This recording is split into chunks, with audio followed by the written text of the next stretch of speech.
आपल्यासोबत चित्रताई वाघ आहे. ताई, आज सभागृहात धुमाकूळ घातला तुम्ही. आपण ऋतुताईची बाजू मांडली. काय नेमकी विषय काय सांगाल? बघा, असं होतं की आता नाव नाही घेणार मी, पण सभागृहातल्या एका सदस्यांनी, सन्माननीय सदस्यांनी विरोधी पक्षातल्या, त्यावेळेला त्यांनी असं म्हटलं की महापौरांनी पदभार घेतल्यानंतर लगेच आम्ही रोहिंगे हटवणार अशा पद्धतीची भूमिका जाहीर केली. तर हे काय त्यांचं काम आहे का? त्यांनी वॉटर मीटर गटर बघावं, त्यांना हा अधिकार आहे का? त्यावेळेला मी त्यांना उत्तर दिलं की आमच्या महापौर या वॉटर मीटर गटर तर बघतीलच बघतील, पण त्या बरोबरीने आज मुंबईचे जे मूळ आहेत ते कोण आहेत? कोळी आहेत, आगरी आहेत, भंडारी आहेत, इतर आमचे जाती आहेत, त्यांच्या व्यवसायावरती सुद्धा परिणाम त्या ठिकाणी होतोय. आज तुम्ही बघितलं की या बांगलादेशी घुसखोरांमुळे आमच्या कोळी महिलांच्या मच्छी विक्रीवरती सुद्धा त्या ठिकाणी परिणाम झालाय, त्यांच्या पोटावर पाय येतोय. आणि त्यामुळे अशा वेळेला त्यांचंही संरक्षण करणं, त्यांच्या व्यवसायाचं संरक्षण करणं हेही महापौरांचं काम आहे. आणि म्हणून मला विश्वास आहे की फक्त वॉटर मीटर गटर नाही, तर या मुंबईकरांच्या सुरक्षतेसाठी, या मुंबईकरांच्या उपजीविकेला संरक्षण देण्यासाठीच्या ज्या ज्या काही गोष्टी असतील त्या सुद्धा आमच्या महापौरताईंकडनं नक्की होतील. 0 नंबर वाले कोण आहेत जे पैसे जमा करतात? हो, 0 नंबर म्हणून एक शमशुद्दीन आणि जलालुद्दीन म्हणून दोघं जण आहेत, ज्यांनी जे मोठे हप्ते त्या ठिकाणी वसूल करतात. मग त्याच्यामध्ये BMC असेल, मग त्याच्यामध्ये प्रशासन असेल, पोलीस असतील, काही स्थानिक लोक असू शकतात, स्थानिक गुंड असू शकतात. त्यांचं कामच आहे की मोठे पैसे, मोठे हप्ते घ्यायचे, जे मराठी हॉकर देऊ शकत नाही ते निघून जातात. त्यांची जागा त्या ठिकाणी बांगलादेशी मुस्लिम येऊन बसतो आणि त्या ठिकाणी व्यवसाय करतो. अशांती या शमशुद्दीन आणि जलालुद्दीन यांनी रोहिंग्यांसाठी फंड रेझिंगचाही कार्यक्रम घेतला होता. 2020ची वेळ आहे, 2020-21 असेल. त्यांना जाब विचारायला आमच्या भाजप माहीमच्या अक्षता तेंडुलकर आणि साखरकर ताई गेल्या असताना त्या जाब विचारायला गेल्या, तर त्यांच्यावरच त्यावेळेच्या सरकारने केसेस केल्या.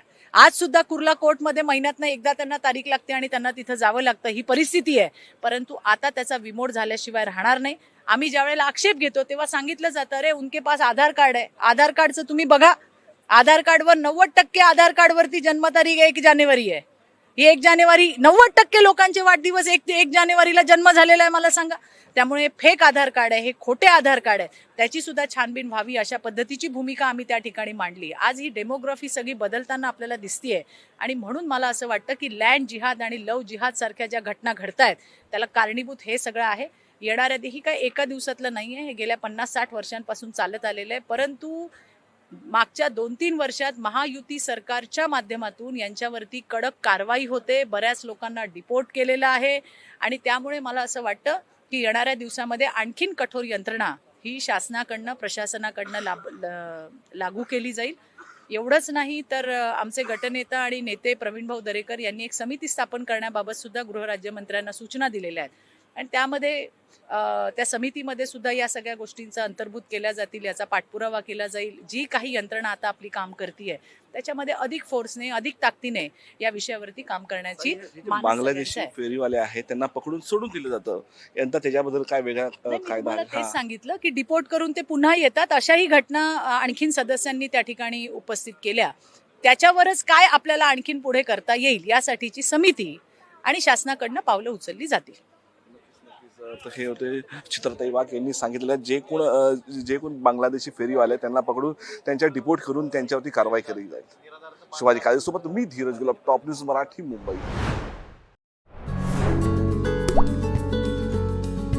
आता जोकासू STP या अत्याधुनिक जॅपनीज तंत्रज्ञानाने सुसज्ज, quick installation, energy efficient, noiseless blowers, low maintenance या आणि अशा वैशिष्ट्यांनी परिपूर्ण जोकासू STP तंत्रज्ञान प्रकल्प उभारणीपासून ते विक्री पश्चात समाधानकारक सेवा देणारी, भारताबरोबरच परदेशात देखील प्रकल्पांची यशस्वी उभारणी करणारी company Deccan water treatment private limited.